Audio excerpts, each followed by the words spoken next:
I was 28 years old when I finally understood that the moment my mother struck me was not about anger, it was about control. 10 years earlier, I had stood in a narrow office behind the factory floor, the air thick with dust and oil, holding a letter that represented a future she did not choose for me.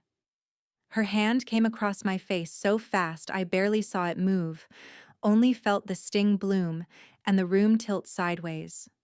She told me I was worthless, that choosing my own path made me nothing without her, without the family, without the name that sat on the building outside. I remember thinking how quiet it got after that, the kind of silence that presses into your chest. Years later, when a private plane touched down just beyond those same walls and every voice fell into that same stunned quiet, I realized that silence had been waiting for me all along. The slap echoed longer than it should have, not because it was loud, but because no one else made a sound after it happened. The office was small, windowless, the kind of room where decisions were made behind closed doors. A metal desk sat between us, scarred from decades of use. Papers were stacked in uneven piles, invoices, contracts, schedules that dictated the lives of everyone working on the floor below. I could hear the machines running through the walls, steady and loud, like a heartbeat that belonged to the building instead of the people in it. My cheek burned. I lifted my hand instinctively, then stopped, afraid that even acknowledging the pain would make things worse. My mother stood across from me, her jaw set, eyes sharp and unblinking. She did not look surprised by what she had done. She looked relieved, as if the moment had finally aligned with the story she had been telling herself about me. "You think you can walk away from this?" she said, her voice low and controlled. "You think you are better than what we built." I told her I was not trying to be better. I told her I just wanted something different. The words sounded weak even to me as I said them, swallowed by the hum of the factory and the weight of her stare. She told me different was another word for betrayal. She told me everything I had was because of this family, and everything I could ever be depended on whether I stayed in line.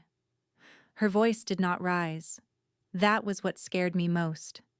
She spoke like this was a business decision, not a conversation between a mother and her daughter. Behind her, my stepfather leaned against the wall, arms crossed, eyes fixed on a crack in the paint. He had been part of my life since I was 12, long enough to know exactly how these moments played out. He said nothing. He never did. Silence was his way of staying on the right side of power. My younger brother stood near the door. He looked at the floor like it might open up and swallow him if he stared hard enough. I waited for him to say something. Anything. He did not. The letter in my hand was crumpled now, the edges bent from where my fingers had tightened. I had read it so many times I knew every word by heart. It had felt unreal when it arrived, like something meant for someone else. A chance to leave, to learn, to build a life that was not measured in output and obedience. I had brought it with me because I thought showing her would make her proud. That mistake still made my stomach twist. She told me if I walked out that door, I should not come back. She told me I was no daughter of hers if I chose a future that did not serve the family. The word family landed heavy, like a verdict. I nodded. Not because I agreed, but because I understood that arguing would not change anything. In her world, disagreement was defiance, and defiance had consequences. I picked up my backpack from the chair by the wall. It was half-packed, clothes stuffed in without care, a few notebooks, my laptop. I wiped my face with the back of my hand and tasted salt. I did not know if it was blood or tears, and I did not stop to check.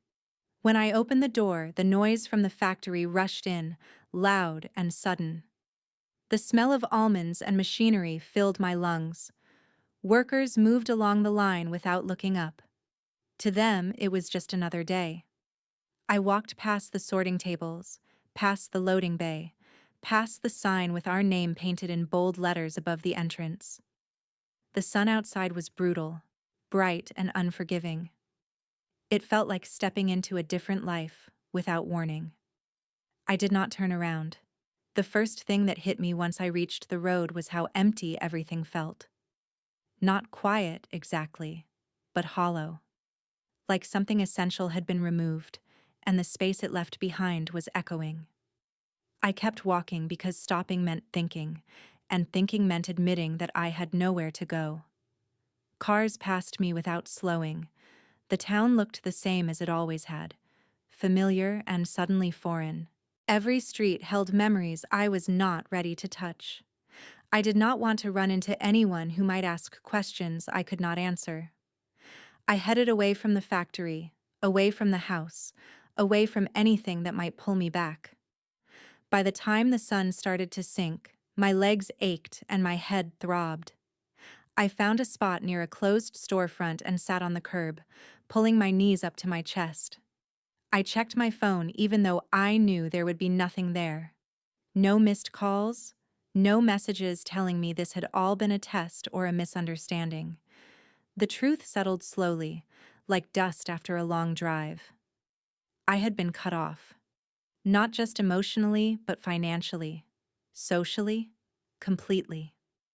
Everything I had ever relied on had been tied to my mother's approval, and that approval came with strings I could no longer pretend not to see. I stayed there until the streetlights flickered on. When the cold crept in, I stood and kept moving. I told myself I would figure it out. I told myself that people survived worse things every day. I told myself that choosing my own path had to mean something, even if it cost me everything I knew. That night blurred into the next morning. I found a place to rest, a borrowed couch, a door that opened without questions. I did not explain what had happened. I did not trust my voice not to break. Lying there in the dark, I stared at the ceiling and listened to sounds I was not used to. The hum of a refrigerator, a distant train, the quiet breathing of a house that was not mine. My face still hurt. My chest hurt more. I thought about the factory, about the way my mother stood behind that desk like it was a throne. I thought about how easily she had erased me from her life when I stopped fitting the role she had assigned me. I wondered how many decisions in that building had been made the same way, cold and final, without room for dissent. What I did not know yet was that leaving did not end my connection to that place. It only changed the terms. There were things happening behind those walls that I could not see from the outside, decisions being made that would ripple outward in ways none of us were prepared for. As sleep finally pulled me under, one thought lingered, quiet and unsettling. Walking away had been my choice, but the consequences of that choice were just beginning to take shape. Morning came without ceremony. Light crept through the blinds of a room that was not mine and landed across the floor in thin, pale lines. I lay still for a moment, listening to the house breathe around me, the quiet hum of appliances, the soft shift of pipes warming. My face ached when I moved my jaw, a dull reminder of the day before. I pressed my fingers to my cheek and felt the tenderness there, then let my hand fall back to the mattress. I told myself I would not cry. Not yet. There would be time for that later, when things were steadier. I sat up slowly and took in the space. A borrowed room, a borrowed bed, a kindness I had not earned but desperately needed. The walls were bare. The air smelled faintly of detergent and old books. I pulled my backpack closer and checked my phone, even though I already knew what I would find. Nothing. No missed calls, no messages, no sign that anyone from my family had woken up with regret or doubt or even curiosity about where I had gone. That silence weighed more than the slap. It always had. Growing up, silence was how my mother enforced obedience. Words could be argued with. Silence left no opening. It meant wait. It meant submit. It meant come back when you were ready to apologize. I had learned that lesson early, and for years it had worked. This time, I waited for the familiar pull to return, to fix it, to make myself smaller until things felt safe again. The pull did not come. In its place was something colder and clearer. The understanding that if I went back now, nothing would change. I showered quickly and dressed in the clothes I had packed without thinking. Jeans, a sweater, shoes that had walked the same road since I was a teenager. I caught my reflection in the bathroom mirror and barely recognized the woman looking back at me.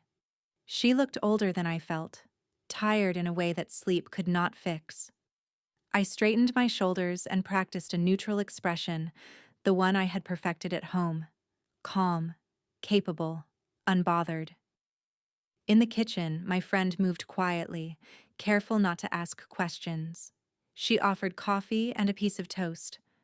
I accepted both with gratitude that caught in my throat. We talked about nothing: the weather, traffic, a show she had watched the night before. The normalcy was a gift. It gave me space to think. After I left the house, I sat in my car for a long moment before turning the key. This was the part I had been avoiding: the practical reckoning. I pulled out a notebook and began to write down what I had, what I needed, and how long I could last. The numbers were not kind. A small amount of cash. A checking account that would not stretch far. No access to shared resources. No safety net. I wrote it all down anyway. Seeing it on paper made it real and manageable at the same time. My first calls were cautious. I reached out to places that did not know my last name, that would not immediately connect me to the factory or the family behind it. I asked about programs, about work, about housing. The responses were polite and distant. "We will get back to you. Send us your information. We require documentation." Each requirement circled back to the same problem: papers I did not have, records I could not access, forms that had always been handled for me without my involvement. By midday, the frustration began to simmer. I drove to a public library and sat at a computer, scrolling through websites and forums, looking for loopholes. I found stories from people who had been cut off, who had started over later in life with less than I had. Their words steadied me. If they could do it, so could I. I told myself that over and over as I filled out applications and sent emails into the void. The first real blow came quietly. I had an appointment to discuss a short-term opportunity, nothing glamorous but enough to keep me afloat. The conversation was going smoothly until the person across the desk glanced at my resume and paused. Her expression shifted just enough for me to notice. She asked a question about my background, casual on the surface, pointed underneath. When I answered, she nodded slowly and said she would be in touch. The meeting ended sooner than expected. I knew that look. It was the look people gave when they had learned something they could not say out loud. I left with a polite smile and a knot forming in my stomach. In the parking lot, I checked my phone again. Still nothing. That afternoon, I took whatever work I could find: a late shift at a diner off the highway, clearing tables, refilling coffee, smiling when my feet hurt and my head felt heavy. The work was honest and simple. No one cared where I came from or why I was there. They cared that I showed up and did my part. By the end of the shift, my back ached and my hands smelled like grease and soap. I welcomed the exhaustion. It kept my thoughts from spiraling. Later that night, I walked through a quiet neighborhood, delivering flyers for a cleaning service that paid cash. The streetlights flickered on as I moved from door to door. The repetitive motion gave me time to think. About how quickly things had changed. About how fragile security could be when it was built on someone else's approval. About how little room there had been in my old life for dissent or difference. When I returned to the borrowed room, I collapsed onto the bed and stared at the ceiling. The house was asleep. I felt awake in a way that was both painful and sharp. I reached for my phone and scrolled through old messages, Photos from holidays and workdays, moments that now felt like they belonged to someone else. I stopped myself before I went too far. Nostalgia was a trap. I needed to stay present. The next few days blurred together. Early mornings, long hours, rejections that came in polite emails or not at all. I learned quickly which places asked questions and which ones did not. I avoided using my last name when I could. I introduced myself simply. A woman looking for work, willing to learn. Most people did not look twice. A few did. Those were the ones I avoided. One afternoon, while waiting in line at a small office, I overheard a conversation that made my stomach drop. Two people talking quietly, unaware of who stood behind them. They mentioned the factory, the family, the way things were being handled. One of them said my name, not with concern, but with dismissal, as if I were a problem that had been solved. I stood there, heart pounding, and listened as they spoke about my departure like it was a strategic move, something necessary to maintain order. I walked out before they noticed me. Outside, the air felt thin. I sat on the curb and tried to steady my breathing. It was not just that I had been rejected. It was that my leaving had already been framed as betrayal. That narrative would follow me if I let it. That night, I made a decision. I would stop waiting for doors to open that depended on my family staying silent. I would look for paths that did not require their cooperation or approval. They might have control in some spaces, but not everywhere. There had to be options they did not consider worth guarding. I spent hours researching obscure programs, alternative certifications, independent routes that were overlooked because they lacked prestige. None of them were perfect.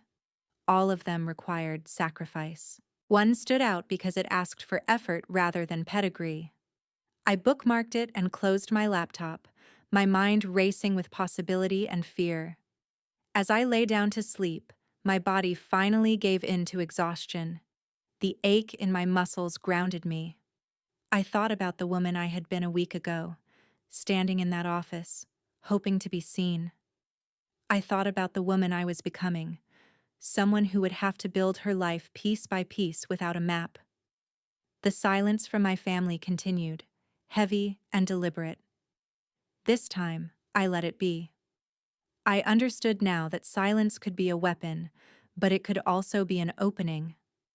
I drifted off knowing that tomorrow I would take the first step towards something new, something they did not control. And that thought, fragile as it was, carried me into sleep. By the end of that week, exhaustion stopped feeling like an emergency and started feeling like a signal. It told me when to slow down and when to push, when to eat and when to rest, when to stop pretending that drifting would somehow turn into a plan. I could survive like this for a while, but I could not build anything if I stayed in reaction mode. I needed to choose forward movement, even if it meant choosing a path I had never imagined for myself. I took a day off from chasing shifts and sat at the small desk in the borrowed room with my laptop open and my notebook beside it. The silence felt different now. Not heavy, not threatening, just open. I wrote down what I wanted without filtering it through fear or practicality. I wrote about work that challenged me, about learning something that could not be taken away by someone else's mood, about standing on my own feet without constantly checking over my shoulder. When I finished, I looked at the list and realized something that surprised me. None of it required my family's approval. None of it even required their awareness. The program I had bookmarked the night before pulled me back in. It was small and unremarkable on the surface. No glossy photos, no grand promises. Just a straightforward description of skills, expectations, and work. It did not ask where I came from. It asked what I could do and what I was willing to learn. The requirements were demanding but clear. The timeline was tight. The cost was manageable if I kept working nights and weekends. It was not the dream I had once held in my hands, but it was a door that did not have my mother standing behind it. I applied without overthinking it. When the confirmation email came through, simple and brief, I felt a flicker of something I had not felt in days. Not relief exactly, more like alignment. Like I had placed my foot on solid ground after stepping through fog. The first day I showed up, I almost turned around in the parking lot. The building was plain and worn, tucked between a tire shop and a storage facility. Inside, the air smelled faintly of coffee and dust. People moved with purpose but without urgency, carrying notebooks and laptops, greeting each other with nods rather than forced smiles. No one looked at me like I was an interruption. I found my seat and unpacked my things slowly, aware of every movement. The room filled with a low hum of conversation as people settled in. When the session began, the instructor spoke without flair or intimidation. The expectations were laid out clearly. The work would be difficult. The pace would be unforgiving. Effort mattered more than perfection. No one was promised success. Everyone was given a chance to earn it. As the days passed, I settled into a rhythm that felt both foreign and familiar. Mornings at the program, afternoons reviewing material at the library, evenings and nights working wherever I could. The hours were long, but they were mine. No one monitored my progress with suspicion. No one questioned my motives. When I struggled, the response was guidance rather than punishment. I discovered quickly that I had a way of seeing patterns others missed. It was not something I had ever named before. At home, noticing inefficiencies had been seen as criticism. Asking questions had been seen as defiance. Here, it was simply part of the work. When I pointed out a flaw or suggested an adjustment, the room did not go silent. People leaned in. They asked me to explain. One afternoon, as I worked through a problem set, I felt that familiar tightening in my chest. The kind that usually came before I shut down or backed off. My mother's voice surfaced in my mind, dismissive and sharp, telling me I was reaching beyond my place. I paused, took a breath, and kept going. The memory did not stop me this time. It moved through me and passed. The first small victory came quietly. An assignment I had struggled with finally clicked.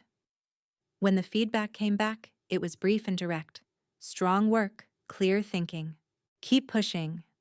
I read those words several times, not because they were extraordinary, but because they were earned without condition. No strings attached. No reminder of what I owed in return. Outside of the program, life remained tight. Money came and went quickly. My hands were rough from cleaning and carrying trays. My body learned to sleep in fragments. There were nights when doubt crept in, whispering that I had misjudged my abilities, that the girl who believed she could do more had been naive. Those nights usually ended with me opening my laptop and working until the doubt ran out of energy. As the weeks went on, I noticed small shifts in how people treated me.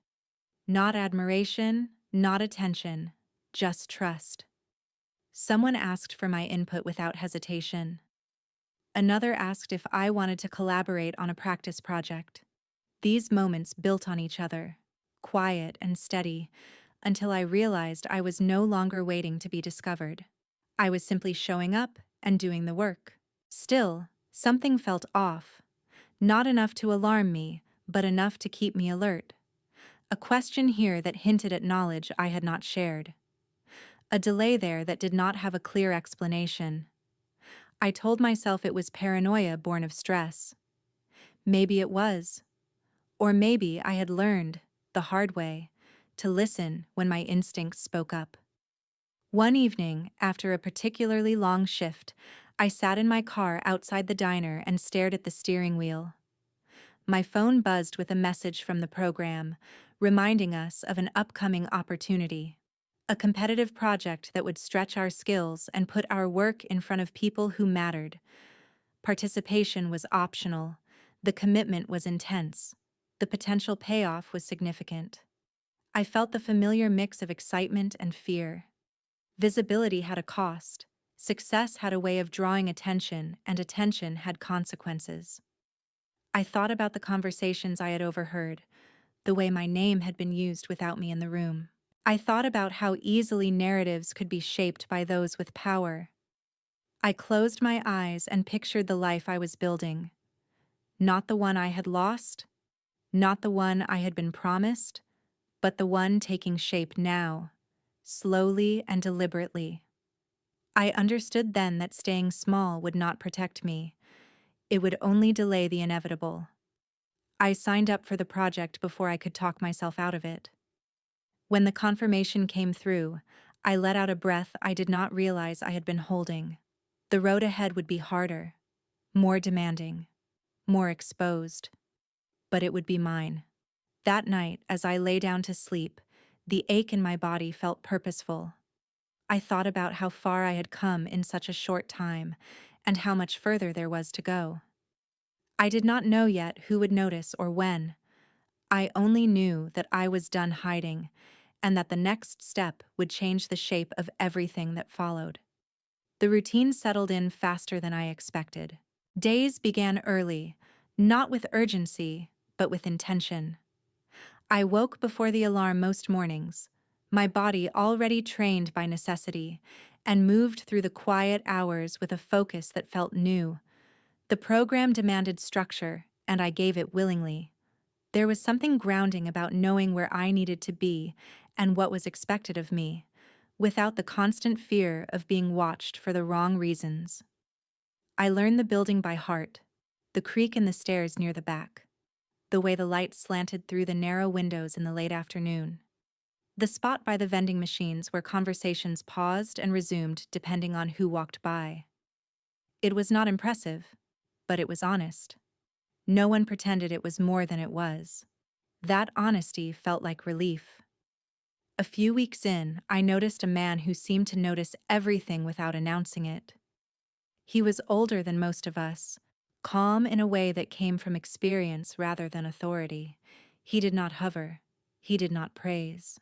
When he spoke, people listened because his words carried weight.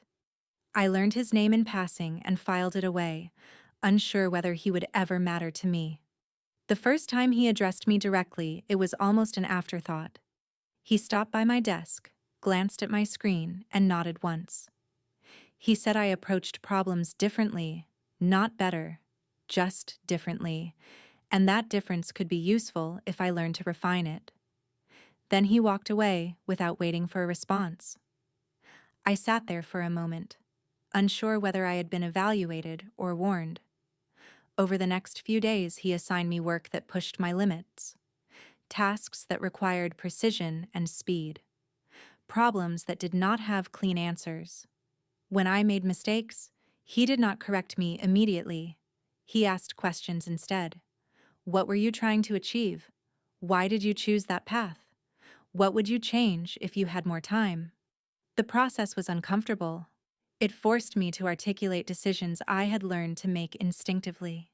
There were moments when the pressure reminded me of home, when my chest tightened and my thoughts raced ahead to imagined consequences. The difference was what followed. Here, difficulty did not come with humiliation. It came with expectation. I was expected to rise to it, not shrink away. Still, I did not trust the ease of it.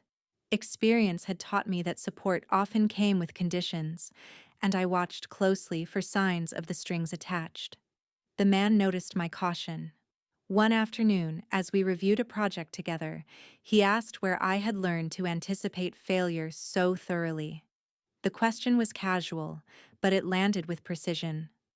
I shrugged it off, offered a vague answer about experience.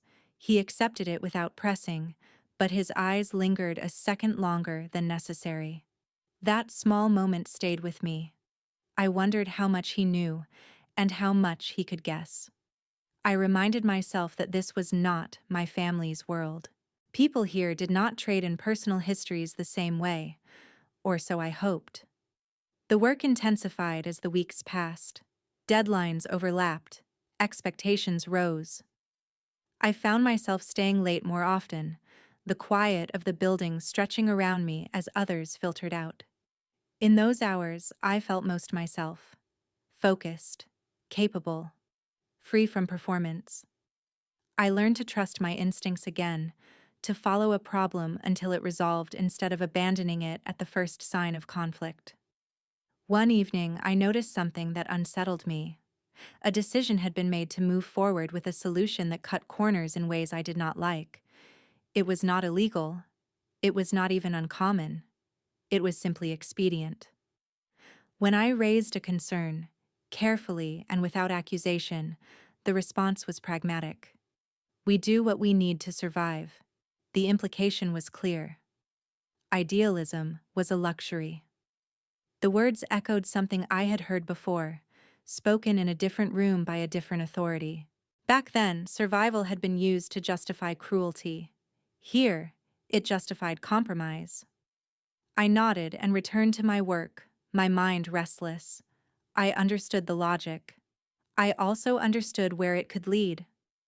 Outside of the program, news from home drifted in despite my efforts to stay away from it. A headline shared in passing, a comment overheard at the diner. The family business was mentioned more often than before, usually in tones that suggested strain. I did not seek the information out, but I did not avoid it either.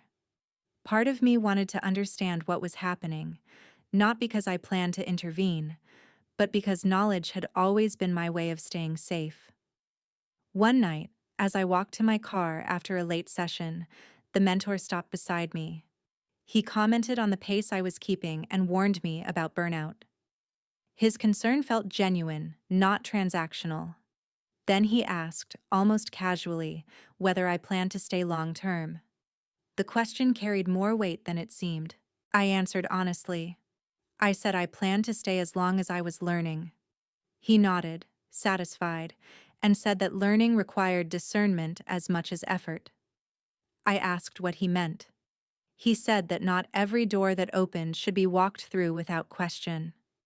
Then he left me standing there, the parking lot quiet around me. That night, sleep came slowly. I replayed the day in my mind, the choices I had made, and the ones I had avoided. I thought about the lines I was willing to cross and the ones I was not. The realization settled in that this place, as different as it was from my past, would test me in ways that felt uncomfortably familiar. The recognition I received grew gradually. More responsibility, access to conversations I had not been part of before, inclusion that felt earned. With it came visibility, and with visibility came scrutiny. I noticed how my work was discussed, how ideas shifted shape as they moved through other hands. I made a mental note to be careful, to document my process, to protect what I built. One afternoon, the mentor acknowledged my contribution in a meeting without using my name. It was subtle, easy to miss, but I caught it. Later, he stopped by my desk and said I had done well, that I should keep my head down and my standards high. I thanked him and watched him walk away, unsure whether I had just been supported or cautioned. As the program prepared for a larger initiative, something that would bring in outside attention and opportunity, I felt the tension build. This was the door he had warned me about. High reward, high risk, the kind of moment that defined trajectories. I weighed the cost carefully. Exposure could accelerate everything I was working toward. It could also invite interference I was not ready to manage. I thought about the woman I had been when I first walked into that narrow office behind the factory floor, hopeful and unguarded. I thought about the woman I was now, measured and alert, learning to navigate systems without losing herself. The difference was not confidence alone. It was awareness. I agreed to take part in the initiative, not because it felt safe, but because avoiding it would have meant denying my own growth. The mentor accepted my decision without comment. He simply nodded, as if he had expected it all along. That night, as I packed up my things and turned off the lights, I felt the familiar mix of anticipation and unease. The path ahead was narrowing, shaping itself into something more defined and more dangerous. I knew that stepping forward would bring consequences. Some I could anticipate, and others I could not. I locked the door behind me and paused in the quiet hallway, listening to the distant sounds of the city. For the first time since I left home, I felt the weight of choice settle fully on my shoulders. Not as a burden, but as a responsibility. I took a breath and walked out, knowing that the next chapter would not allow me to remain unseen, and that whatever came next would demand a clarity I was still learning to claim. The momentum showed itself in small ways at first, the kind you only notice if you are paying attention. Tasks that once took me an entire afternoon now fit neatly into an hour. Problems that used to knot my stomach began to feel familiar, even inviting. People started bringing questions to my desk instead of past it. None of it felt sudden, but together it formed a shift I could not ignore. The larger initiative moved faster than I expected. Meetings filled my calendar. Deadlines stacked on top of one another. I learned how to work while others talked, how to listen without stopping my hands. When my name came up, it was no longer as an afterthought. It carried weight, even if it was not always spoken aloud. I kept my head down and my notes thorough, aware that attention had a way of changing the temperature in a room. The first real win came on a Tuesday afternoon when the building was unusually quiet. I had been asked to review a component that kept failing under pressure. It was not my assignment originally, but I had spent enough late nights with the system to see where it bent and where it broke. I made a few adjustments, tested them carefully, then tested them again. When the results held, I felt a flicker of satisfaction I did not allow myself to linger in. The response was swift and understated. The issue was marked resolved. The project moved forward. Later that day, someone I respected nodded at me in passing and said the work had saved time and money. There was no applause, no announcement, just acknowledgement. It was enough. With that acknowledgement came a subtle shift in how people approached me. Conversations grew warmer. Requests came framed as collaboration rather than direction. I recognized the pattern from my past, the way usefulness invited proximity. I welcomed the opportunity but kept my guard up. Experience had taught me that praise could be the opening move in a negotiation I had not agreed to. It did not take long for the edges to blur. In a meeting, an idea I had developed was presented without attribution. Not stolen outright, just absorbed into the collective language of the room. Team effort was emphasized. Ownership softened. I told myself it was normal, that I was being sensitive. Still, a familiar tightness settled in my chest. At home, erasure had been a tool. I had learned to recognize it. I chose my moment carefully.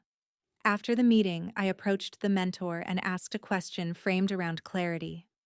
I wanted to understand how contributions were tracked and communicated. My tone was neutral, professional. He listened without interrupting, then explained the culture of shared credit and collective success. He said it protected people from individual blame. He said it also protected the work. I nodded and thanked him, but the answer did not settle me. Protection could become a shield for those who took more than they gave. I made a note to be precise in my documentation and cautious in my trust. The pressure to move quickly increased as deadlines approached. Efficiency became the watchword. Decisions were made in smaller circles. I was invited into some of them. In one discussion, a shortcut was proposed that would speed delivery but obscure certain risks. The logic was sound on the surface. The chance of fallout was low, the benefit immediate. When I raised a concern, gently and without accusation, the room went still for a moment. Someone responded that the market did not reward hesitation. Another said, perfection was the enemy of progress. I recognized the language. I had grown up with it, spoken in a different context, but carrying the same meaning. Results mattered more than people. Appearance mattered more than integrity. I agreed to proceed with caution, but did not fully endorse the approach. The decision moved forward anyway. As the meeting ended, I felt the weight of the compromise settle on me. It was not catastrophic. It was not even dramatic. It was simply a step in a direction I did not like. Outside of work, my life remained narrow and disciplined. I kept my shifts at the diner and the cleaning jobs, fitting them around the growing demands of the program. Sleep came in fragments. Meals were functional. I reminded myself that this phase was temporary, that building something solid required endurance. On my breaks, I reviewed notes and tracked progress, making sure my work could not be easily rewritten as someone else's. One evening, as I wiped down a counter long after closing time, I overheard two customers talking quietly at the bar. They mentioned a company struggling to stay afloat, a familiar name slipping into the conversation like a stone dropped into water. My family's business. The tone was not admiring, it was speculative, edged with concern. I kept my head down and listened without reacting. The overlap unsettled me. The world felt smaller suddenly, its networks tighter than I had assumed. I wondered how many connections ran unseen between the spaces I occupied and the one I had left. The thought followed me home and into sleep. The next day brought another test. I was asked to assist with preparing materials for an external review, a chance to showcase our progress to people with influence. The responsibility was significant. So were the expectations. As I worked, I noticed edits being made to my contributions, subtle shifts that changed emphasis and softened conclusions. The revisions were not wrong, but they were strategic. They shaped the narrative in a way that made me uneasy. I considered pushing back harder. I considered staying silent. In the end, I chose a middle path. I documented my original findings and flagged the changes with questions rather than objections. The response was polite, but cool.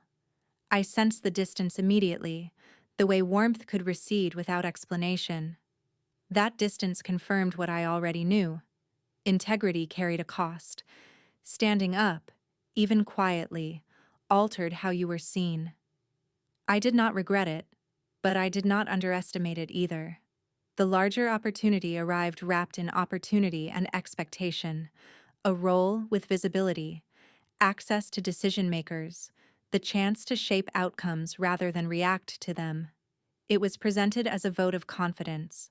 It came with conditions that were not spelled out but understood. Loyalty, discretion, alignment. I took a walk before responding. The air was cool and the streets familiar now. The neighborhood no longer foreign. I thought about the factory office and the way loyalty had been demanded there, unquestioned and absolute. I thought about the silence that followed when I refused. The memory did not hurt the way it once had. It informed me. When I accepted the role, I did so with my eyes open. I clarified expectations. I asked questions others avoided. Some answers satisfied me, others did not. Still, I chose to move forward. Not because it was safe, but because it was necessary to understand the full shape of the system I was in. The weeks that followed were intense. Work days stretched late into the night. The line between collaboration and exploitation blurred further. I watched carefully, noting who took credit and who deflected blame, who listened and who waited to speak last. I learned where power actually lived and how quietly it moved. Through it all, my family remained silent. No calls, no messages. The absence felt deliberate, strategic. I did not reach out. The distance between us became another constant, like the hum of machines in the background of my thoughts. One night, after a particularly long meeting, I sat alone in the empty building and reviewed the day's notes. Patterns emerged when I allowed myself to see them. The compromises, the justifications, the way urgency was used to smooth over discomfort. I realized that success here would require choices I had not fully faced yet. choices about who I would become if I kept climbing. I packed up my bag and turned off the lights, the hallway stretching ahead of me in shadow. I felt tired in a deep way, but also alert. Success was no longer an abstract idea. It was tangible, close enough to touch. So were its costs. As I stepped outside, the night air cooled my skin and steadied my thoughts. I understood then that this phase was not just about advancement, it was about defining my limits before someone else did it for me. The opportunity in front of me promised more influence than I had ever held. It also demanded a loyalty I was not sure I could give. I walked to my car and paused with my hand on the door, listening to the quiet. The next decision would not be small. It would shape not just my work, but the direction of everything that followed. I drove home knowing that whatever came next would test me in ways success never had, and that the price I would be asked to pay had not yet been fully revealed. The call came on a morning that looked exactly like every other one. I was halfway through a cup of coffee, skimming notes from the night before, my mind already moving through the tasks ahead. Nothing felt urgent. Nothing felt fragile. I had learned to live inside that thin layer of stability without leaning on it too hard. My phone vibrated once on the desk. I almost ignored it. The number was unfamiliar, local, but not saved. I let it ring twice before answering, already forming a polite excuse in my head. When I put the phone to my ear, the voice on the other end was professional and measured, the kind of tone people use when emotions would only complicate things. The caller introduced himself as a consultant working with several regional operations. He said he was reaching out because my name had come up in connection with a potential review. He paused, just long enough for the weight of that sentence to land, then said the name of the business I had not spoken aloud in years. I did not respond right away. I sat very still, the room suddenly too quiet. He continued, unaware or unconcerned with the impact of his words. He explained that the company was facing significant strain. Cash flow issues, vendor pressure, regulatory attention. He said the situation had escalated faster than expected and that external eyes were now unavoidable. I thanked him for the information and said I would need time to consider whether I was the right person to speak with. He agreed easily, as if he had expected hesitation, and ended the call without urgency. When the line went dead, I stared at my phone until the screen dimmed. I did not feel satisfaction. I did not feel fear. What I felt was a slow tightening in my chest, the kind that comes when the past pushes its way into the present without asking permission.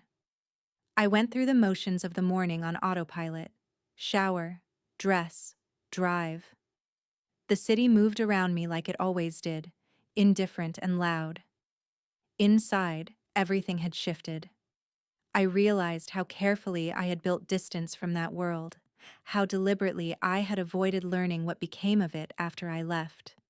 Not out of denial, but out of self-preservation. At work, I kept my focus narrow. I answered questions. I attended meetings. I took notes I did not immediately need.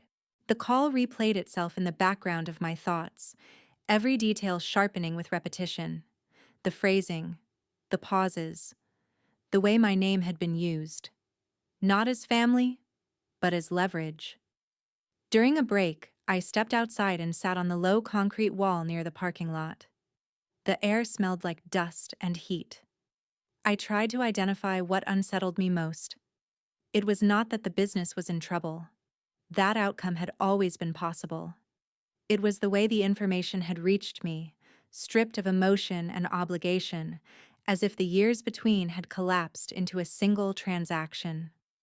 Later that afternoon, another piece fell into place. A colleague mentioned, casually and without context, that a leadership change was rumored at a mid-sized operation downstate. He did not name it outright, but the description was unmistakable. I listened without reacting, nodding at the appropriate moments, my mind already connecting threads.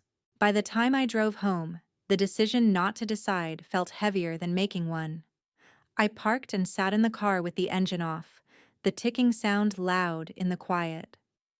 I thought about the people who worked there, the ones whose lives had been measured in shifts and seasons, not ownership and control. I thought about how quickly a collapse would ripple outward, touching people who had nothing to do with the choices at the top. No one had asked me for help, not directly. The silence from my family remained intact, dense and unbroken. The expectation I realized was that I would notice, that I would understand my role without being invited. Silence had always been their way of pulling me back into alignment. That night, I did something I had not done since I left. I opened public records. I read financial summaries. I traced patterns that were not meant to be obvious. The picture that emerged was worse than what I had been told. Debt layered on top of debt. Short-term fixes masking long-term damage. Decisions made to preserve control rather than stability. One name appeared repeatedly, tied to transactions that raised more questions than answers. A relative by marriage, someone who had been trusted with authority while I had been dismissed as a liability. The realization did not shock me. It clarified something that had always felt off. The business had not been mismanaged by accident. It had been protected from accountability. I closed my laptop and leaned back in the chair, the weight of the knowledge settling into something solid. This was not about proving anything. Not to them. Not to myself. The girl who had walked out of that office had already done the hardest part. What remained was a choice about who I wanted to be now. Over the next few days, I gathered information quietly. I spoke to no one connected to my family. I asked questions through channels that did not lead back to me. I listened more than I spoke. The deeper I went, the clearer my position became. I had leverage, whether I wanted it or not. The question was what to do with it. I thought about walking away, letting the consequences unfold without interference. It would be clean, justified. They had made their choices. I owed them nothing. The thought brought no relief, only a hollow sense of finality that did not sit right with me. I thought about stepping in openly, calling my mother, naming the problems, offering solutions. The image made my stomach tighten. That path would pull me back into the same dynamics I had fought to escape. Control framed as concern, obligation disguised as reconciliation. The answer, when it came, was quieter. I would not engage as a daughter. I would not engage as a savior. If I stepped in at all, it would be on my terms, through structures that did not bend to family pressure. At work, I continued as if nothing had changed. I met deadlines. I contributed where expected. Inside, my focus sharpened. I began to think in longer arcs, not just about my role, but about positioning, about how power moved when it was not announced, about how influence could be applied without exposure. One evening, as I packed up to leave, the mentor stopped by my desk. He asked if everything was all right. The question was simple, but his gaze was steady. I told him I was managing a few things. He nodded, then said that timing mattered as much as talent. He said some doors only opened once, and some only closed when pushed. I thanked him and left without asking what he meant. I already knew. At home, I laid out everything I had learned, the vulnerabilities, the assets, the timelines. There was one point of entry that stood out, a contractual hinge that could not be adjusted quietly. Any movement there would be noticed. It would force conversations that had been avoided for years. I closed the folder and turned off the light, the room falling into darkness. My heart beat steadily, not fast, not slow. I felt no rush of revenge, no urge to confront. What I felt was control, the kind that comes from seeing the whole board. The next phase would require patience and precision. It would also require stepping closer to the world I had left, without stepping back into it. I lay down knowing that the silence between us was about to change shape, and that when it did, it would no longer belong to them alone. I began by stepping closer without being seen. There were no calls to make, no doors to knock on, no announcements to prepare.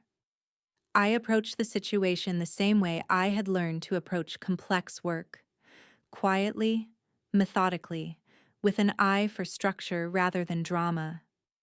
Distance gave me clarity, and clarity gave me options. I worked through intermediaries who had no reason to connect me to the past I had left behind.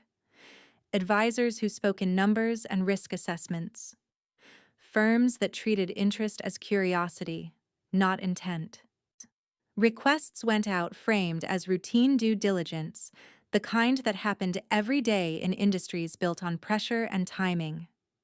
No one questioned it. No one asked who I was beyond what was required on paper. The picture that formed was stark. The company was not limping, it was hemorrhaging. Short-term fixes had been layered over long-term damage until the foundation itself had begun to crack. Credit lines were stretched thin. Obligations had been deferred in ways that could no longer be hidden. Decisions that looked bold on the surface were revealed as desperate when examined closely. What struck me most was how familiar it all felt. The same patterns I had grown up watching from the sidelines were now visible in spreadsheets and filings. Control prioritized over sustainability. Image protected at the expense of truth. Dissent silenced by authority rather than addressed with reason. My absence had not caused these problems. It had simply removed a voice that might have named them earlier. I kept my emotional distance intact. Every instinct I had told me not to romanticize what I was seeing. This was not a tragedy unfolding in isolation. It was a consequence long in the making. Still, consequences did not fall evenly. They rarely did. The people most likely to pay the price were not the ones who had made the decisions. Through my proxies, I learned how fear had begun to ripple through the ranks.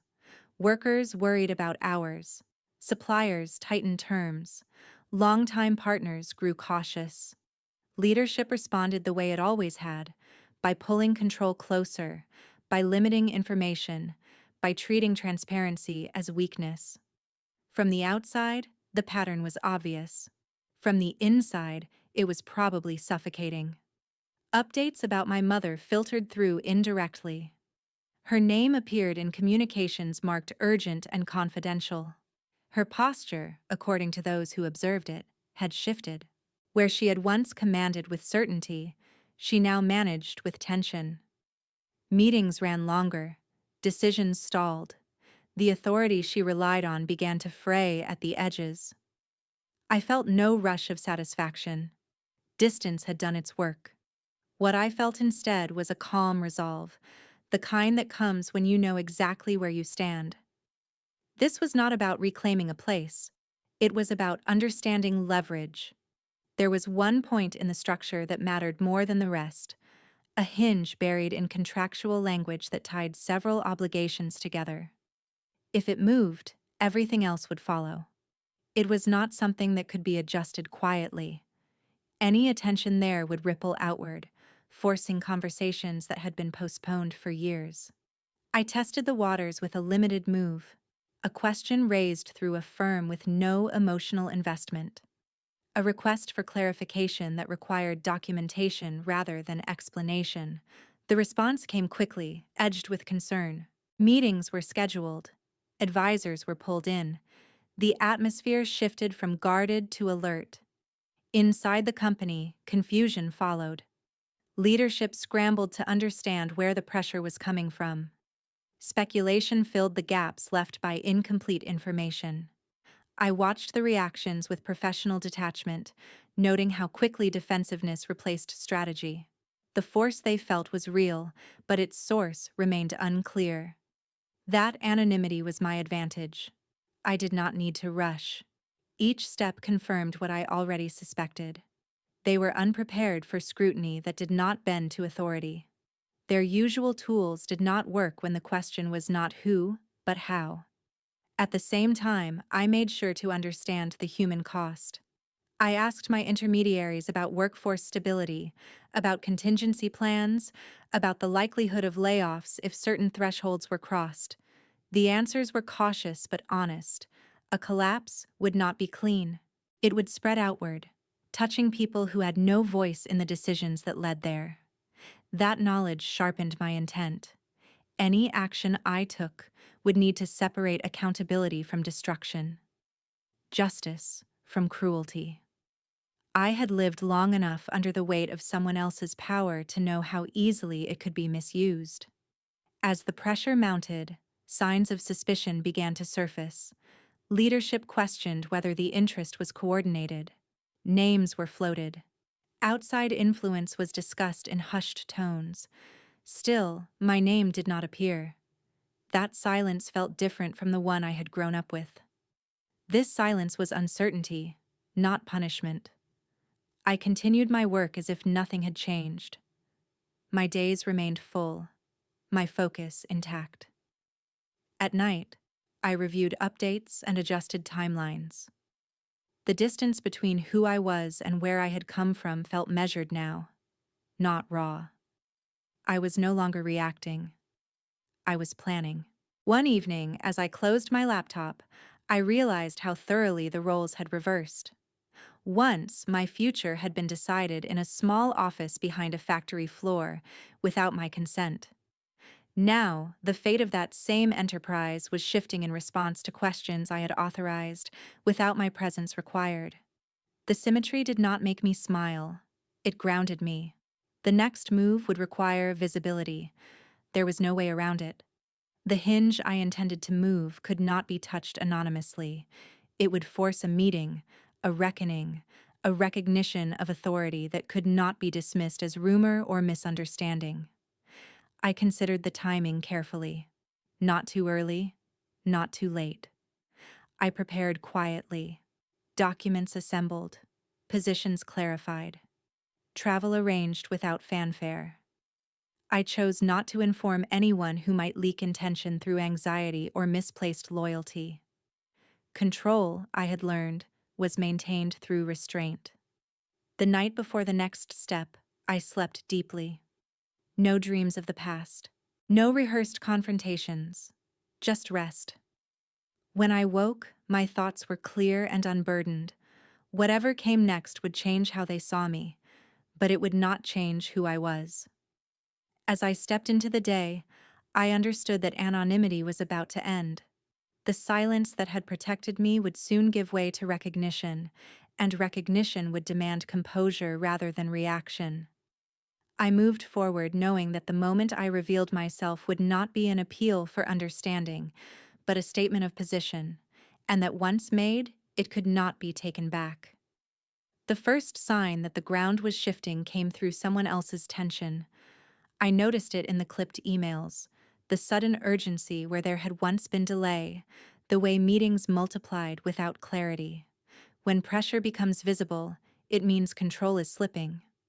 I had seen it before, just not from this side of the equation. The request for a formal meeting arrived late in the afternoon, routed through legal counsel and written in language that pretended neutrality. They wanted to discuss options. They wanted to clarify intent. They wanted to understand the scope of interest behind the inquiries that had disrupted their usual rhythm. My name was not mentioned directly, but the implication was unmistakable. The time for shadows was ending. I agreed to the meeting without negotiation and specified the terms with care. Neutral location, defined agenda, advisors present, no surprises. The response came back quickly, almost too quickly, confirming every condition. Urgency has a way of revealing itself even when wrapped in courtesy. I arrived early on the day of the meeting, not out of nerves, but habit. The conference room was clean and impersonal, all glass and polished wood. It smelled faintly of recycled air and fresh coffee.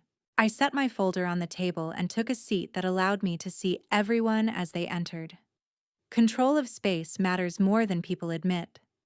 They arrived in pairs and singles, avoiding my eyes at first, then studying me openly once recognition settled in. Some faces were unfamiliar, professional, and guarded. Others carried history, whether they wanted to or not. My mother entered last. Time had changed her, but not softened her. The sharpness was still there, tempered now by strain she could no longer hide. She looked at me as if I were an unexpected variable rather than a daughter. That suited me. Familiar roles had no place here. The introductions were brief and formal. Titles replaced relationships. My name was spoken without commentary, stripped of the context that once defined it. I appreciated that. When the meeting began, the focus stayed on numbers and obligations, on timelines and contingencies. No one referenced the past. No one needed to. As the discussion unfolded, I listened more than I spoke. Questions were raised about liquidity, about risk exposure, about the consequences of inaction. Answers came carefully, shaped to minimize vulnerability. When deflection appeared, it was subtle, embedded in language meant to reassure rather than resolve. At a natural pause, I spoke for the first time. I clarified the scope of my interest and the conditions under which I was willing to proceed. My voice was steady, my tone measured. I outlined the realities as they were, not as anyone wished them to be. There was no accusation in my words, only precision. The effect was immediate. Postures shifted. Notes were taken more quickly. The conversation narrowed. My mother watched me with an expression I recognized.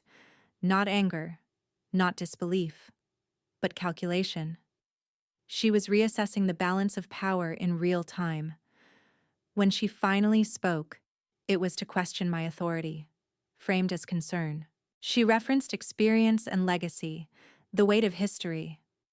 I let her finish without interruption, then responded with facts she could not dismiss.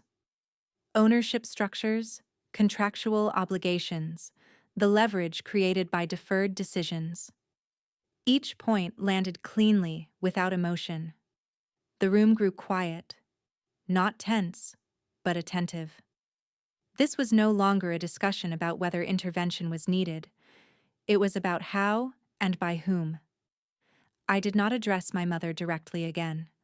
Instead, I spoke to the group as a whole, outlining a path forward that protected operations while separating accountability from control. The proposal was clear. The terms were firm. Acceptance would require relinquishing authority. Rejection would accelerate collapse. The choice was theirs, but the consequences were not negotiable. A break was called to review the materials. People stepped out in small groups, voices low, movements quick. I remained seated, reviewing my notes, aware of the weight of the moment without being consumed by it. This was not confrontation. It was alignment. When the meeting reconvened, the tone had changed. Questions were sharper, more focused. Resistance softened into negotiation. The inevitability of the outcome began to register. I answered what needed answering and deferred what could wait. Control is often exercised by knowing when not to respond. My mother said very little after that. When she did speak, it was to ask whether this was about revenge. The question was quiet, almost private, but it carried years of accusation. I met her gaze and answered honestly. I said this was about responsibility, about correcting a trajectory that threatened more people than either of us. She did not argue. The absence of rebuttal spoke louder than anything she could have said. The agreement was not finalized that day, but the direction was set. Papers would be drafted, terms refined, authority transferred through proper channels. The machinery of change moved forward, slow but unstoppable. As the meeting ended, people gathered their things with the careful movements of those adjusting to a new reality. My mother lingered, watching me as if waiting for something else to happen. An apology. A reckoning. I offered neither. There was nothing left to resolve between us here. I stood and gathered my folder, nodding politely to those still seated. As I walked toward the door, I felt the weight of years lift without ceremony. No triumph, no satisfaction, just the quiet certainty of having stepped fully into my own authority. Outside, the air felt cooler than I expected. I paused for a moment on the sidewalk, letting the noise of the city fill the space where tension had been. The next phase would be complex, demanding, and visible. Implementation always was, but the hardest part was already done. I walked away, knowing that the balance had shifted permanently, not because I had returned, but because I had chosen how. The silence between us had been broken, not with words, but with consequence. And from here on, there would be no confusion about who was deciding what came next. The work that followed was quieter but heavier, the kind that settles into your bones rather than announcing itself. Authority does not arrive with noise. It arrives with paperwork, timelines, and the slow realization that decisions now pass through your hands whether you feel ready or not. I returned to my daily routines with a sharper edge. Mornings at my desk stretched longer. Evenings filled with calls that were measured and precise. The agreement began to take shape through drafts and revisions, each version stripping away ambiguity until only intent remained. Control shifted in increments, not gestures. That was intentional. Sudden change invites resistance. Structured change forces adaptation. Inside the company, the atmosphere tightened. Managers adjusted their language. Meetings became shorter and more focused. The reflex to defer upward faltered when the usual authority no longer answered the way it once had. I watched the transition closely, not from satisfaction, but from responsibility.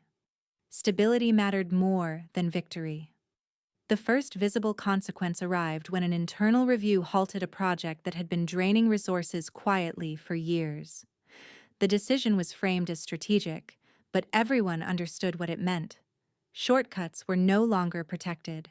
Familiar names no longer shielded risk. Accountability was no longer selective. That shift unsettled more than it reassured.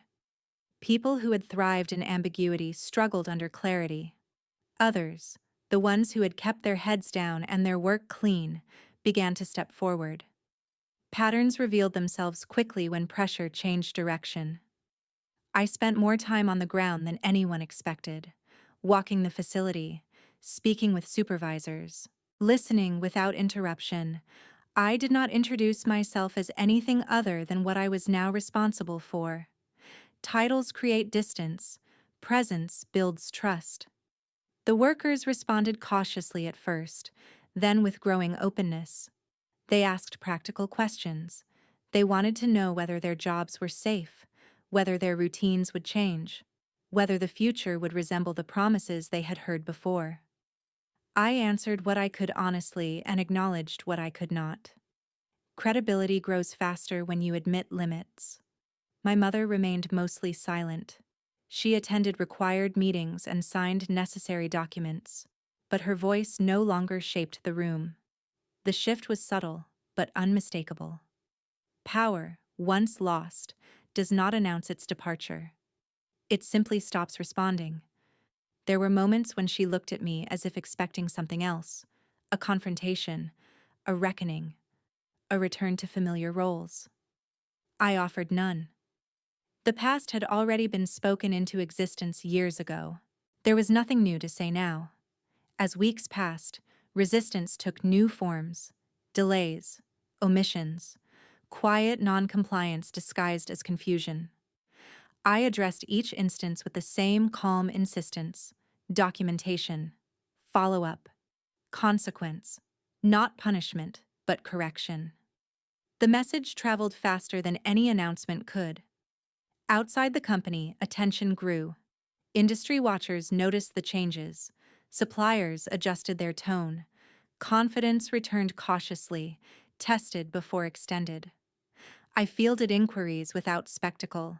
Visibility was unavoidable now, but I controlled how it manifested. Influence does not require explanation when results speak clearly.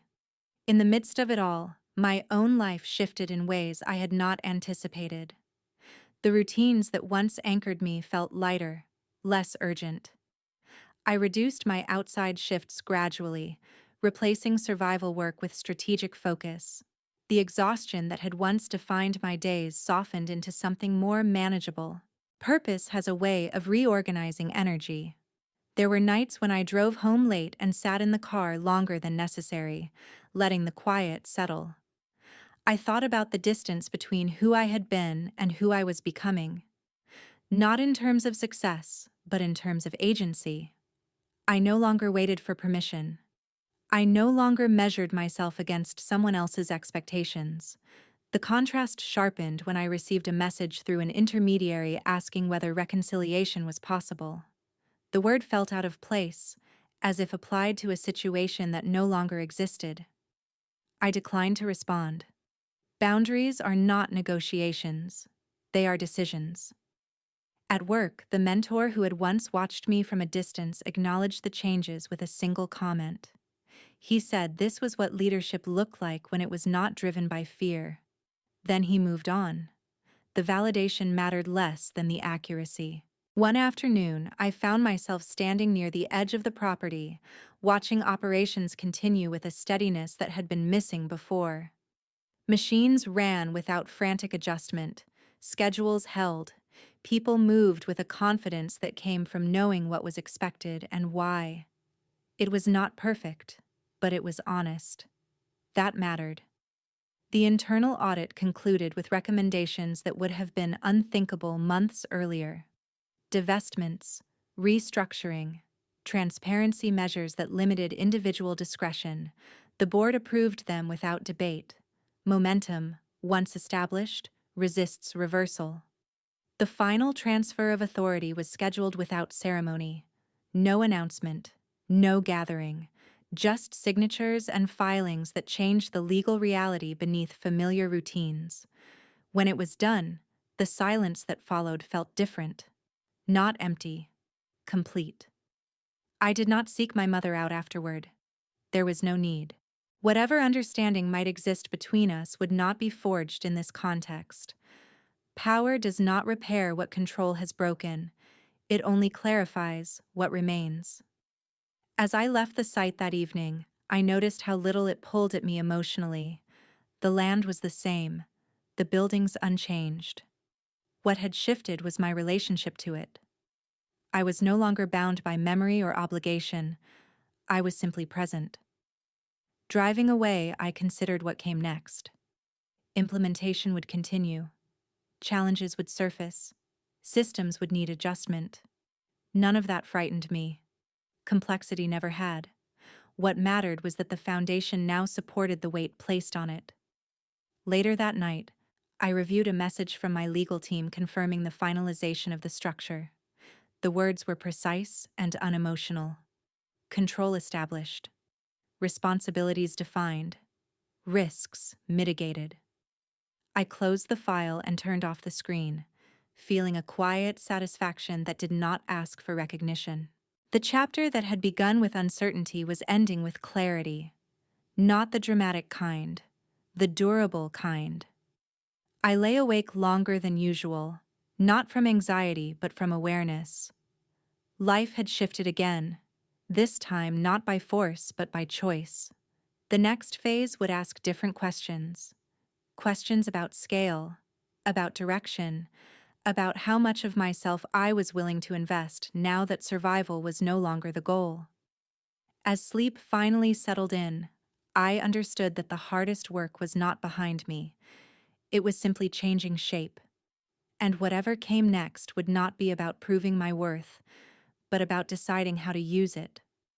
The days that followed settled into a different kind of rhythm, one shaped less by urgency and more by intention. The immediate crises had passed, replaced by the steady work of building something that could last. That kind of work does not reward speed. It rewards patience, attention, and the willingness to sit with discomfort until clarity emerges.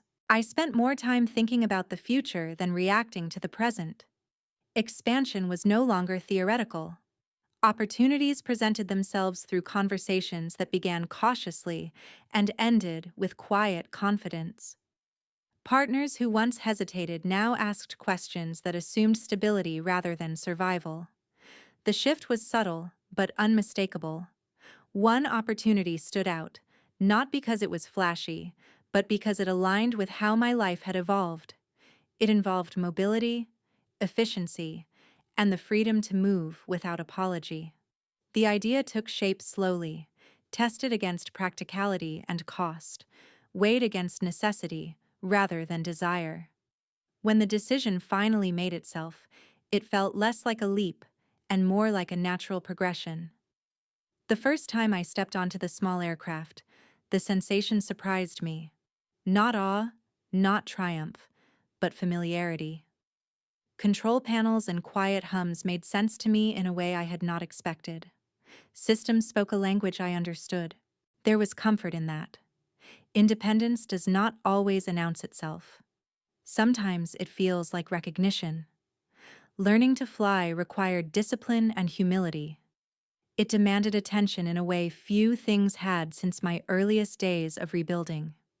The instructor was patient and direct, uninterested in my background or reasons. He cared only about precision and safety. I appreciated that. The sky does not negotiate. It responds only to competence. As hours accumulated and confidence grew, I noticed how the act of flying changed my perspective.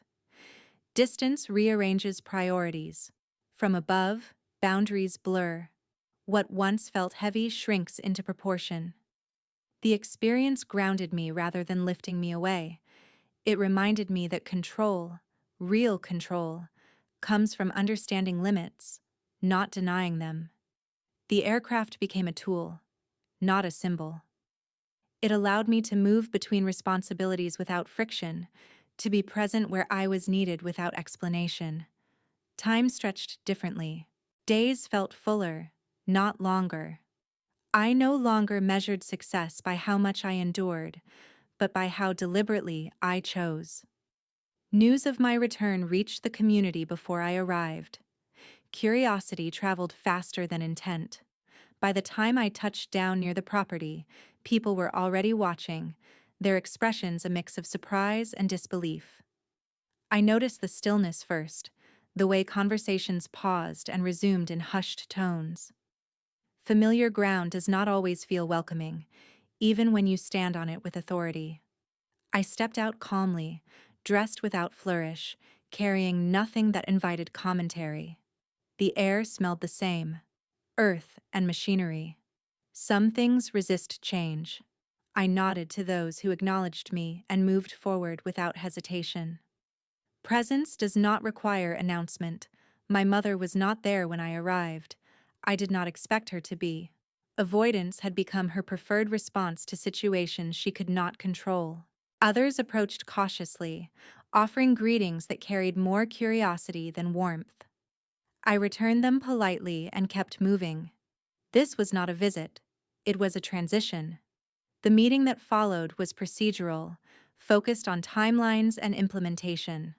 No one mentioned the aircraft directly, but its presence lingered in the room like an unspoken fact. Power does not need explanation when it arrives intact. Later, as I walked the perimeter alone, memories surfaced uninvited. Not sharply, not painfully, just present. I remembered being told this place was my only future, that leaving meant failure. Standing there now, I understood how small that definition had been, how limiting. Futures are not inherited, they are built. My mother appeared near the edge of the field as the sun lowered. She stood at a distance, watching rather than approaching. The years between us filled the space more effectively than words ever could. When she finally spoke, it was not to apologize or accuse. She asked a question that revealed more than she intended. She asked how I had done it. I answered simply. I said I had chosen myself when no one else would. The words hung between us, unchallenged. She nodded once, as if acknowledging a fact she could not undo. There was no reconciliation in that moment. No forgiveness offered or requested. What passed between us was understanding, limited and incomplete, but real. Sometimes that is all closure looks like. As I left the property again, lifting into the quiet evening sky, I felt a sense of completion that surprised me, not because everything was resolved, but because it no longer needed to be. I was not running from the past or proving a point. I was moving forward because that was who I had become. The horizon stretched wide ahead of me, clear and unburdened. I guided the aircraft with steady hands, aware of every movement, every response. Control felt earned, not seized. Responsibility felt chosen, not imposed. When I landed later that night, far from where the story had begun, I carried that clarity with me. The future was no longer something I waited for. It was something I navigated deliberately, one decision at a time. As I shut down the engine and stepped back onto solid ground, I knew the final chapters would not be about confrontation or triumph. They would be about meaning, about what remains when the noise fades and only truth is left. I walked away from the plane with an easy stride, already thinking about what I would build next and how carefully I would protect the life I had claimed for myself. Morning came softly, without the sharp edges that once defined my days. The light through the window felt steady, not urgent, and for a moment I lay still, listening to the quiet. This was the space I had worked toward, the kind where thoughts arrive without panic and leave without leaving scars. The weeks after my return settled into something close to normal, though normal no longer meant small. Responsibilities expanded, not dramatically, but with intention. Meetings turned into plans, plans turned into systems. Systems began to hold on their own, which was always the goal. I had learned the hard way that nothing truly lasts if it depends entirely on one person's force of will. I spent time where it mattered, not to assert presence, but to understand flow. People adjusted. Some easily, relieved to work without fear of sudden reversals. Others resisted quietly, clinging to habits that once protected them. Change exposes what comfort hides. I addressed what needed addressing and let the rest surface on its own. Control works best when it is applied sparingly. My mother kept her distance. We crossed paths occasionally, always in public spaces, always brief. Our conversations were limited to logistics and updates. The absence of conflict felt strange at first, like standing in a room after the noise has stopped and wondering what will fill it. Over time, I understood that silence can be honest when it is chosen. There was one afternoon when she asked to speak privately. Not formally, not urgently, just a request delivered without the old edge. We sat at a small table near the edge of the property, the sounds of work carrying on around us. She did not look at me when she began. She spoke about pressure, about fear, about how things had gotten away from her. She stopped short of apology, but she did not defend herself either. I listened without interruption, not because I owed her that space, but because I had learned the value of letting people hear their own words. When she finished, she asked if I understood. I told her I did. Understanding did not require agreement, it required clarity. She nodded, accepting the boundary without pushing against it. The conversation ended without resolution, and that was enough. Closure does not always arrive with answers. Sometimes it arrives with the absence of further questions. As the operation stabilized, I turned my attention outward again. Opportunities appeared that would have felt overwhelming once. Now they felt manageable, even familiar. I chose carefully, guided less by ambition and more by alignment. The work I accepted had to support the life I had built, not consume it. Flying became part of my routine, not as an escape, but as a connector. I moved between places with purpose, carrying decisions rather than avoiding them. Each flight reminded me how far I had come from the girl who once walked away with nothing but determination. Perspective does that. It turns distance into understanding. One evening, as I prepared to leave after a long day, a supervisor stopped me. He thanked me for the changes, not the visible ones, but the quiet ones, the way questions were answered, the way mistakes were addressed without humiliation, the way trust was rebuilt without speeches. His gratitude was simple and sincere. I accepted it without deflecting. That moment stayed with me. It was not validation I had been chasing, but it was confirmation that power could be exercised without damage. That authority did not have to bruise to be effective. At home, my life had grown spacious. Meals were unhurried. Sleep came easily. I spent evenings reading or walking, letting my thoughts wander without direction. The constant readiness that had once defined me softened into awareness. I was still alert, still engaged, but no longer braced for impact. There were nights when memories surfaced unexpectedly. The office above the factory floor, the words that cut deeper than the slap, the certainty with which my future had been dismissed. Those memories no longer triggered anger. They carried information, nothing more. They reminded me why boundaries mattered, why self-trust had been so hard won. I realized then that I no longer needed the past to justify the present. My life stood on its own terms now. That freedom brought responsibility of a different kind. The responsibility to choose well, to protect what I had built, to not recreate the patterns I had escaped. As the season shifted, I felt a sense of readiness settle in, not for confrontation, not for proof, but for reflection. The story that had unfolded was no longer raw. It had shape, meaning. I began to understand what I wanted to carry forward and what I was willing to leave behind. One quiet afternoon, I walked through the property alone, not inspecting, not evaluating, just observing. The rhythm of work continued without my input. That was the true measure of success. Systems that endure without constant oversight. People who trust process more than personality.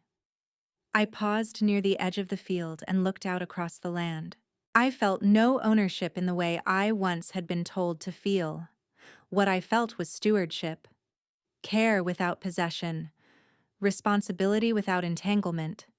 It was enough. Later that night, I sat at my desk and reviewed the last few months.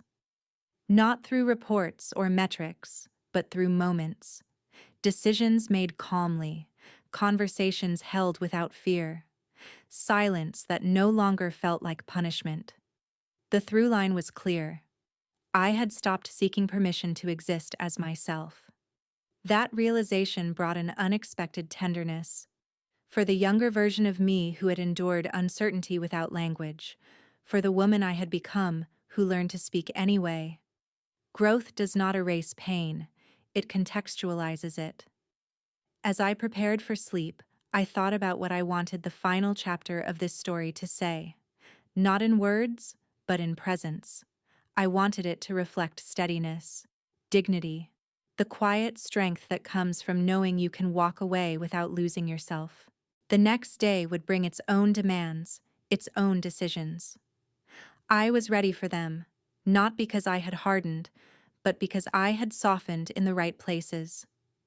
Resilience is not rigidity, it is flexibility guided by values. I turned off the light and let the darkness settle. Tomorrow did not need to be conquered, it needed to be met. And for the first time in a long while, I felt fully prepared to do exactly that. I woke up the next day with an unfamiliar feeling, not excitement, not dread, just steadiness. It was the kind of steadiness you feel when you have finally stopped negotiating with reality. I made my bed, opened the curtains, and let the light fill the room. Outside, life moved in its ordinary rhythm. Inside, something important had shifted. I was no longer living in response to my past. For years, my story was shaped by what happened to me. The slap, the words, the rejection, the way the family business was held over my head like a chain. Even when I built a new life, part of me was still arguing with that old moment. Part of me was still trying to win a case that was never going to be judged fairly. That is the part people do not always understand about betrayal. Betrayal does not just hurt, it rewrites your sense of safety. It makes you question your instincts. It makes you second-guess your own memory. It teaches you to look for danger in rooms that should feel warm. I carried that for a long time, quietly, privately. I learned how to function with it, how to succeed with it, but I did not know how to put it down. Then, little by little, I did. The first step was admitting that my family's version of love was conditional. It was based on compliance. It was based on image. It was based on what I could provide. That is not love, not the kind that nourishes you. It is control dressed up in tradition and duty. Once I saw that, I stopped chasing it. I stopped confusing approval with belonging. The second step was building a life that did not collapse when someone withdrew affection. That is what independence really is. It is not just money. It is not just a career. It is the ability to remain whole even when someone tries to punish you with silence. I built that independence in the least glamorous ways. I worked jobs that left my hands raw. I studied when I was tired. I chose progress over pride. There were months when the only thing I could afford was persistence. But persistence compounds. It turns into competence. Competence turns into leverage. Leverage turns into choices. When the family business began to fail, the old power structure finally revealed its weakness. The same people who once insisted I was nothing without them discovered they could not hold their world together without accountability. And when the pressure came from outside sources, sources that did not fear their authority, their tactics stopped working. I could have stayed out of it. Part of me wanted to. I had been excluded, disowned in everything but paperwork. I had been told I was no daughter. What obligation did I have to return? None. And yet, obligation was never the reason. The reason was that I could see who would suffer, and it would not be the ones who deserved consequences. It would be the workers, the families, the community. It would be people who had given decades of labor and were about to lose stability because someone at the top refused to admit mismanagement. So I stepped in, the only way that made sense for me, with structure, with distance, with law, with contracts that do not care about family drama. I did not return as a daughter begging for recognition. I returned as a decision maker. When they saw the reality of that, the confusion on their faces was not about me being successful. It was about their narrative collapsing. Their hidden truth was finally visible. The girl they slapped and called worthless did not disappear. She simply became someone they could not control. I did not demand an apology. I did not ask for closure. I did not need them to understand my pain. I needed them to understand consequence. And that is what happened. The power shifted, and it stayed shifted. Not through yelling, not through humiliation. Through the quiet finality of paperwork and the irreversible movement of control. The tables turned in the most uncomfortable way for them because it was undeniable and unemotional. It was simply reality. Afterward, I expected to feel something sharper. I expected to feel vindication. But what I felt was relief. Not relief that they were suffering, but relief that I was no longer entangled.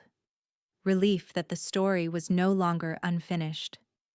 Relief that the part of me that kept waiting for the next blow could finally relax. I want to say something that might be hard to hear if you are still in the middle of your own family drama. Some people never become safe. Some people never change. Waiting for them to change can become a prison you build for yourself. You can walk out of that prison. You can set boundaries that feel ruthless to people who benefited from your softness. You can choose your own path even when they call it betrayal. You can build a life that does not require their permission, and you can do it step by step, quietly, steadily, without needing anyone to clap for you. My story ended the way it did because I stopped trying to win their love and started protecting my dignity. That is what I kept. I kept my self-respect. I kept my choices. I kept the ability to look at myself in the mirror and know I did not become cruel just because I was treated cruelly. I did not come back for them. I came back for what was right, for what was stable, for the people who would have been collateral damage, and for the younger version of me who needed proof that her future could not be confiscated. If you have ever been excluded, manipulated, or made to feel worthless for wanting more, I hope you hold on to this. Your future is not a privilege someone grants you. It is something you claim, sometimes quietly, sometimes painfully, but always deliberately. If this story hit a nerve for you, I would love to hear why.